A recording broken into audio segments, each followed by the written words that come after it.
so guys हाम्रो चाहिँ आज बच्चाको सर्टको कटिङ भइरहेछ अनि हामीले चाहिँ सिलाइरहेछौँ यो लाइन्स एकाडेमीको पहेँलो सर्ट निलो प्यान्ट यहाँ नाप छ यो चाहिँ तपाईँहरूले बुझ्नुहुन्न होला मेबी किनकि मैले पनि बुझेको छैन जोक छ पार्ट अब हाम्रो लेन्थ छ 17 भन्दाखेरि सर्टमा जहिले पनि 2 इन्च सिलाइ भाग हुनु पऱ्यो सिधा छ भने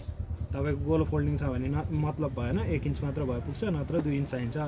त्यसपछि हामीलाई चाहियो लेन्थ 17 इन्च है अनि यसरी सिधा धर्छु तान्दिने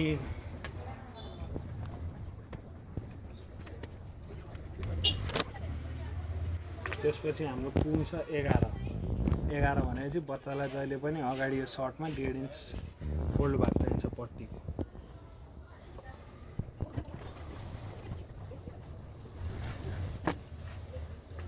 त्यसपछि हाम्रो कुन छ 11 यहाँदेखि 1.5 इन्चको भागदेखि 11.5 प्लस 1 इन्च कुन भयो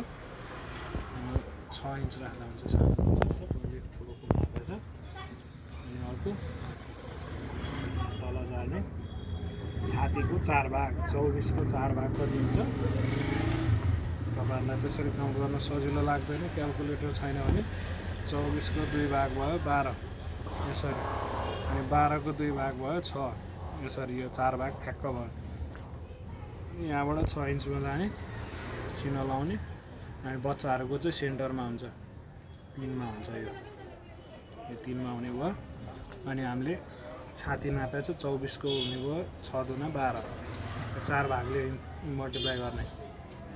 4 मा हामीले 2 इन्च थप्ने 1 इन्च 2 इन्च यो चाहिँ